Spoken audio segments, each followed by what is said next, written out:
Hello and welcome to Prairie Pulse.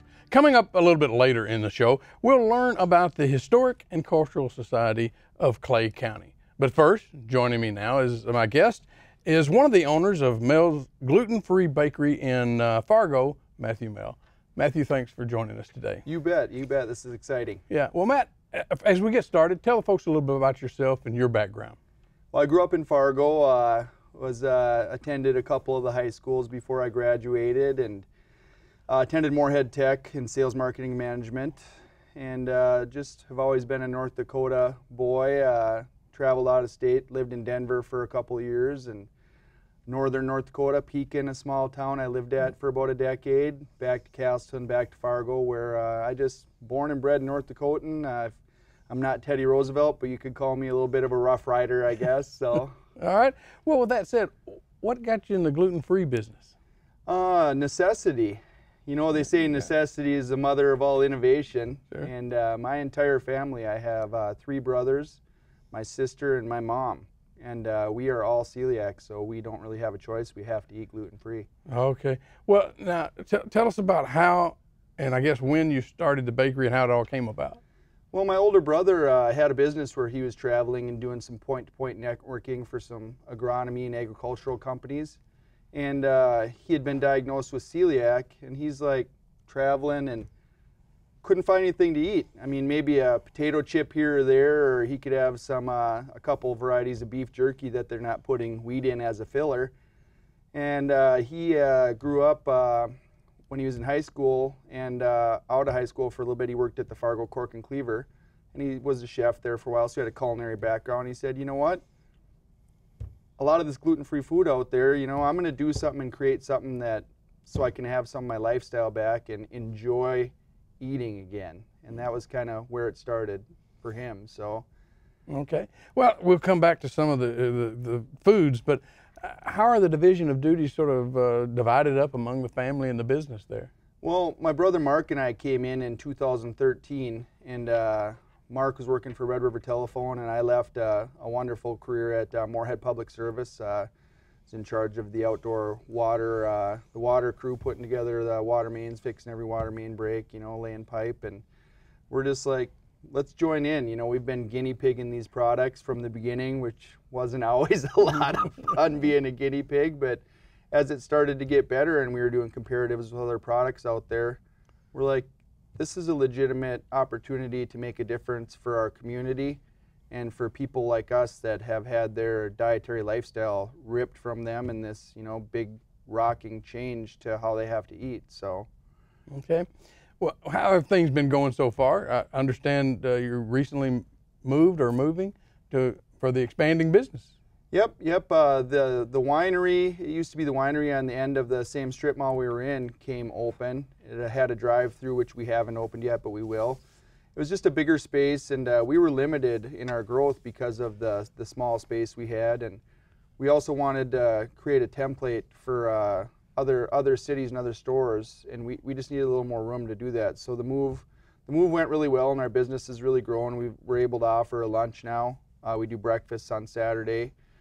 We created our own protein powder, so when we get that darn drive-through open, we'll, I think, be the only place in town doing a drive-through protein shake, so we're really excited to get to that point.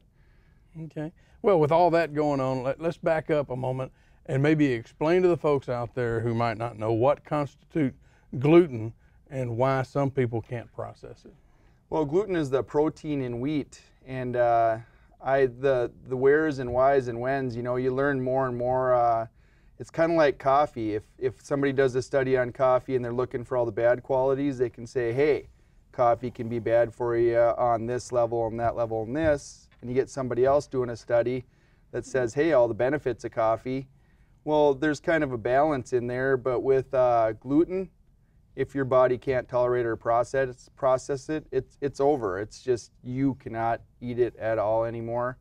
And so the key for us is trying to find something in baking and food manufacturing that can mimic gluten, because that protein bonds all your food together and makes everything work. It gels it.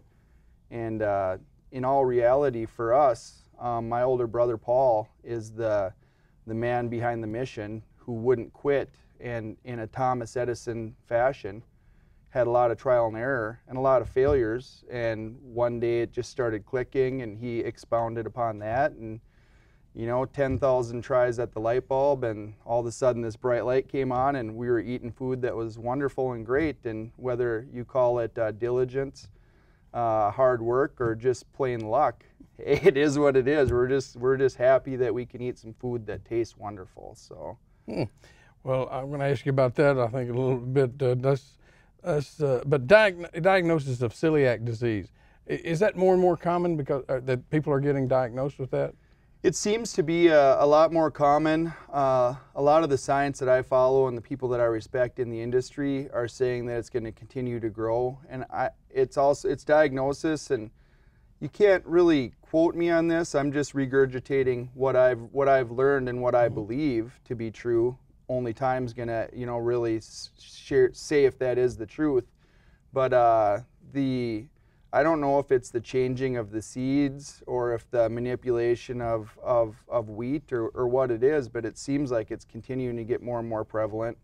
And according to the numbers with us, we do some of the schools around town, and the numbers are doubling every year with their students. Yeah. So I mean, that's hard data. That's a fact, that every year the number of students that have to eat gluten-free is doubling. Yeah. And it's a small number to start out with. We've been dealing with some of the schools for 4 years. We've been doing their breads and stuff, and it was 22 students. So if you do the math, they probably got 122 right now. So, well, with that said, though, when somebody does get this diagnosis, is it life-changing for them? It is very, very life-changing, because you literally have to learn how to be very diligent and studious at reading labels and learning the different terminology that food ingredient companies call wheat. And you have to, beef jerky is a perfect example. I used to be able to just go and grab any beef jerky and eat it, but you have to read the label, because there's a lot of it out there that they put wheat in. You think you're buying beef jerky, but there's wheat. And now the laws of the land are getting better, so they have to put that allergen in there. But it wasn't that way 5 years ago, so you'd be eating and you're like, oh my gosh, I feel miserable, and you're eating wheat in your meat. So yeah. It's definitely life-changing. You have to take control and be very diligent in protecting yourself. And if it's a child you're talking about, it puts a lot of pressure on the parents, especially if they have no background in having to deal with this. If it's just the child and the parents have never been through this, it's very overwhelming, very life-changing. Well, now, one of the knocks of gluten-free, which you sort of hit on a little bit, is the taste factor. So it just doesn't taste as good. Can you give us more comments on that? Oh, I completely agree. Like I said, even with our own trial and error Thomas Edison style, innovation, there's been a lot of stuff in the beginning we guinea pig that we don't put anything out for the public, and we use people that can eat gluten as our tasters. And when they're like, oh my gosh, this is as good as anything I can get or better, it goes out on our shelves, because we really can't use ourselves as taste testers, or we're not doing our duty to the people that want to eat. I mean, we're trying to create food products that everybody will enjoy, and the gluten-free industry is cashing in on the necessity and just the availability and accessibility of throwing gluten-free products out there. And they're not so much worried about the quality, because there's not a lot of competition out there. So, yeah. But in general, you said you do a lot of taste testing with people. Which foods taste kind of the same or more like normal, I guess? And that's a relative statement or question. Normal to I guess foods with gluten. Well, breads are really difficult, and you'll get a lot of grainy texture, styrofoam taste. I mean, it doesn't taste like bread.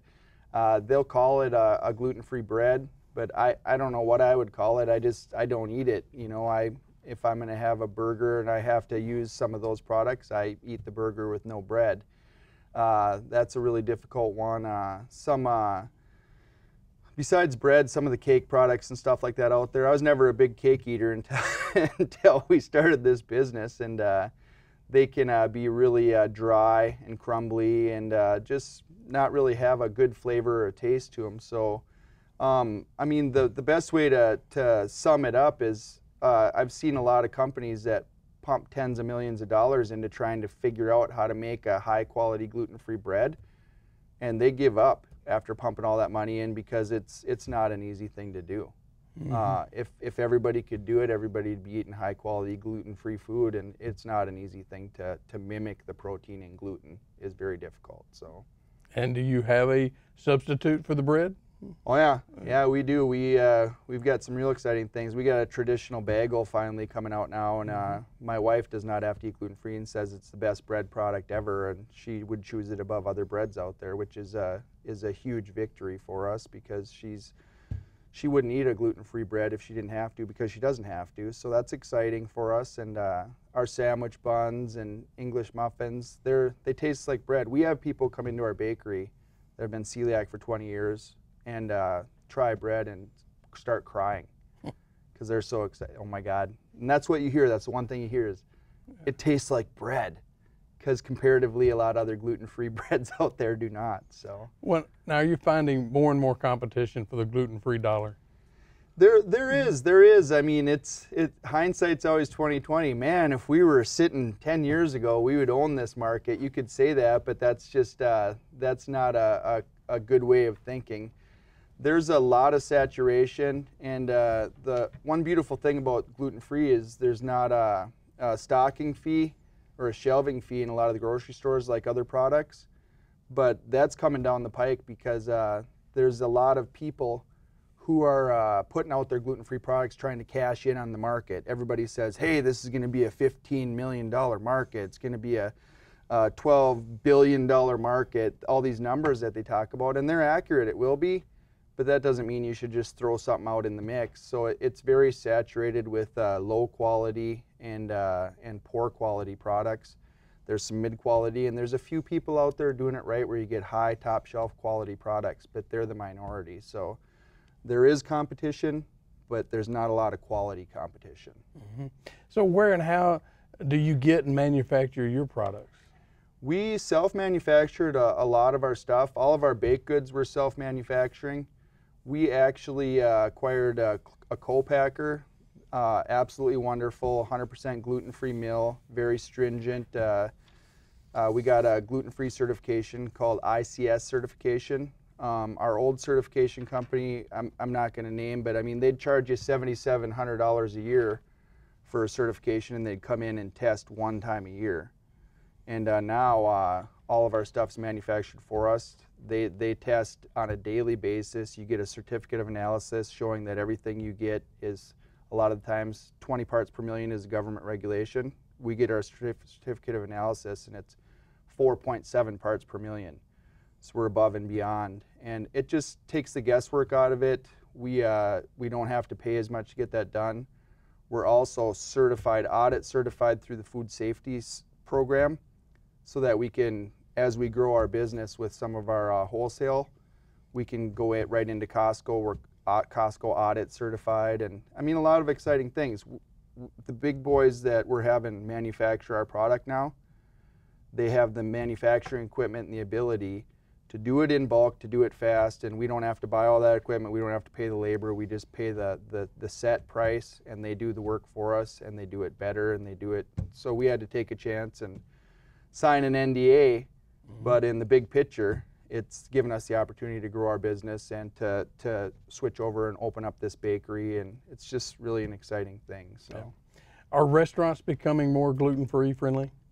They are. They do a really wonderful job at doing that. I've seen a few restaurants in. I saw one in Minneapolis open up. That's a 100% gluten-free restaurant. I know there's some vegan restaurants in Fargo that have opened up. The thing that's really difficult is if they're using any flour, and it's it's 20 parts per million.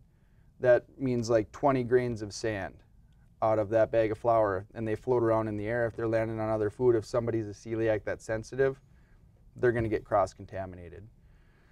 I used to eat out a lot, and I don't do it anymore. I don't like to roll the dice, and I'm not criticizing restaurants. I just don't know how they can protect you if you're that sensitive, which I happen to be. And it's sad, it's difficult, but I don't blame them because it's almost impossible when you're using flour and gluten-free.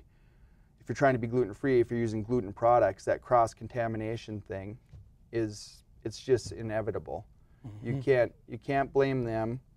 And the education part of it is come a long ways, but it's got a long ways to go. The perfect example is if you get 4 businessmen in, and one of them has decided to eat gluten-free because of the fad diet, not a medical necessity.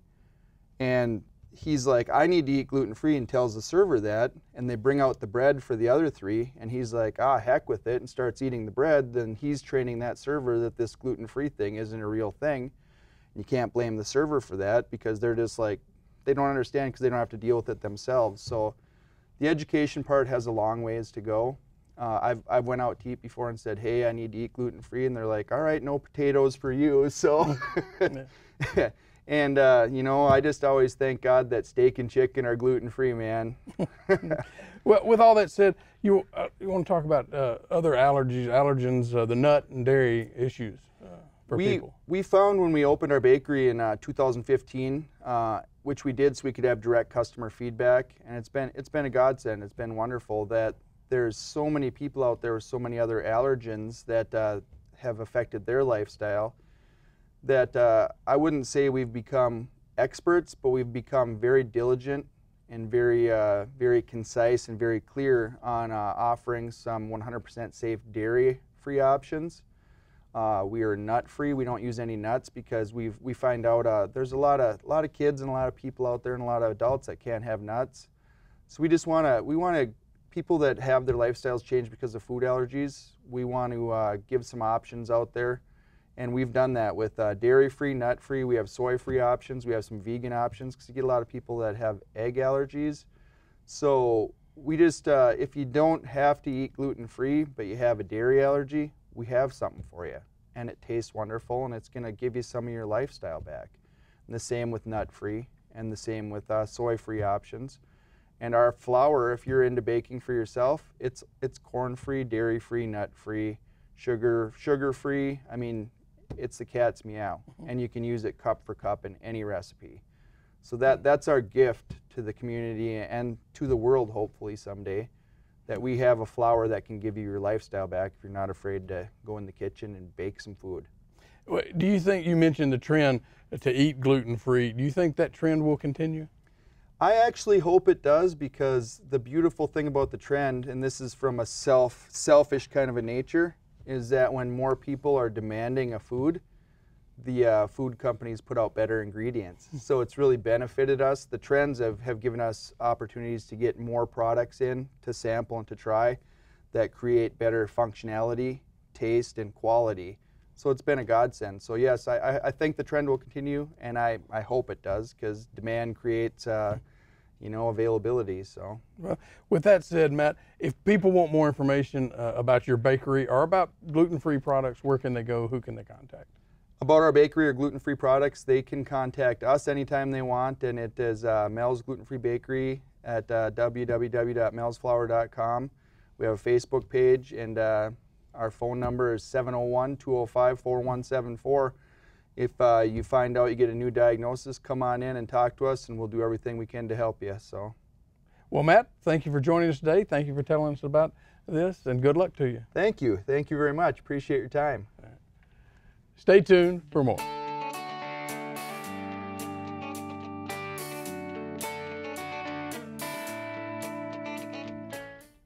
In every county is a treasure house of wonderful records for those interested in local history and genealogy.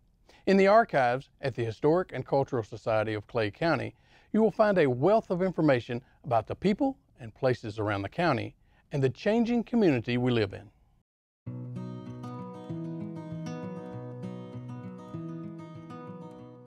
We've got about 350 linear feet of materials. If you stacked up all our stuff on end, it would be a stack 350 feet high. There's just overwhelming amounts of information in there. Lots and lots of cool stuff. These have seen better days, but this is a register of deaths for the city of Moorhead for the 19th century. The information recorded includes the date of death, the full name of the person, their sex, color, marital status, their age, place of birth, the cause of death or the disease that the individual had, place of death, and the names and birthplaces of the deceased's parents. A couple of things really stand out when you look at these old death records. One is the ages of people here. We did a study of the death records a number of years ago, and we found that half the deaths in Moorhead in the 19th century were children 12 and younger. These are young people dying, and you have to wonder, what were they dying from here in Moorhead at that time? And we look into the cause of death, consumption. That's tuberculosis today. It was the leading cause of death in Moorhead in the 19th century. More people died of tuberculosis than anything else. So many things that people died of in the old days that we can fix like that with antibiotics today. It was really tough to be a kid in the old days.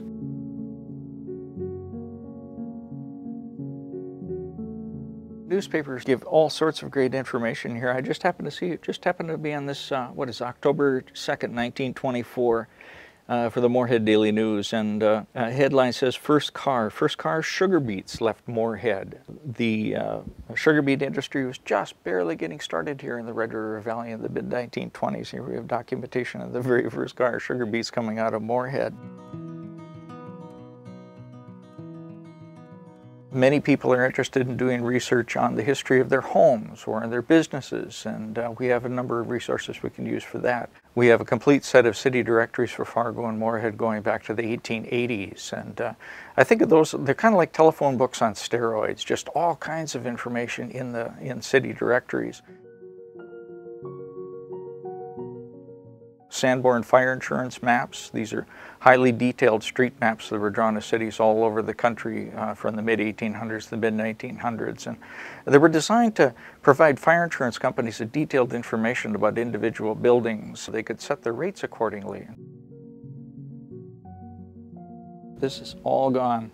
All gone. Everything north of Center Avenue and west of A Street, essentially, except for the old American Legion building up here, Usher's Restaurant today. Basically, everything was taken out. In 1973, Moorhead's Urban Renewal Project, 93 acres was one of the largest in the country per capita. And so for a city of the size of Moorhead, it dramatically changed downtown.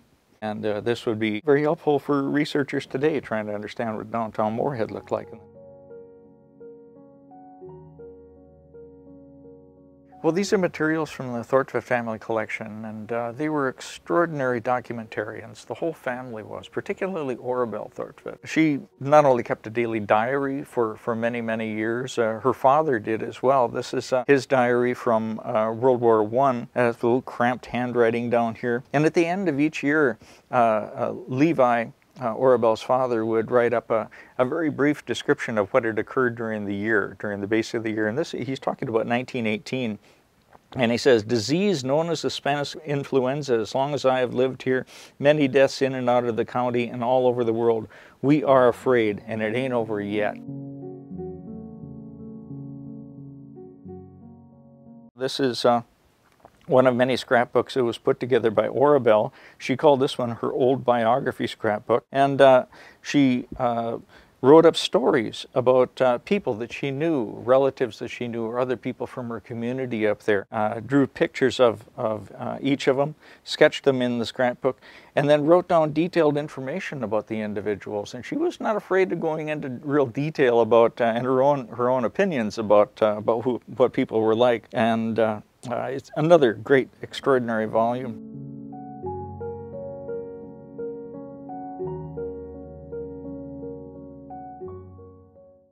Photographs. We've got tens of thousands of photographs, many different photograph collections. We have the negative collection of a guy named Sylvester P. Wang. S.P. Wang worked on Hawley from the 1890s up through the 1940s. And we have about 14,000 negatives that he took down there in Hawley.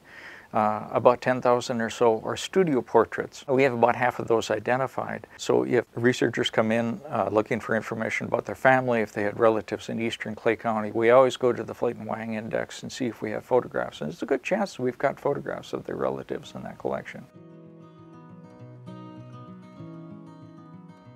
All of our collections are open to the public. We don't charge anything for anybody to come into the archives. We can scan most of the materials. And hundreds of people every year avail themselves of their services coming through the doors. Many, many hundreds more write, or more likely these days email. We'll help them with that.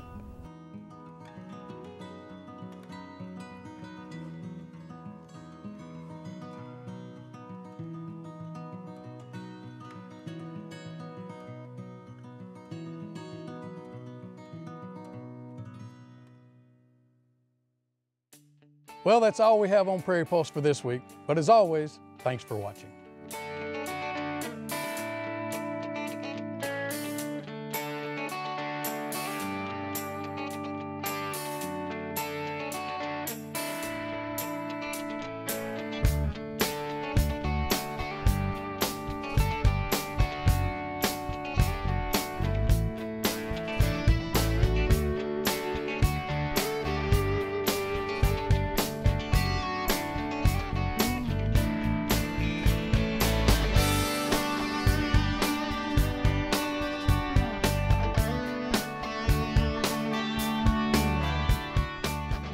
Funding for Minnesota Legacy programs are provided by a grant from the Minnesota Arts and Cultural Heritage Fund, with money from the vote of the people of Minnesota on November 4th, 2008.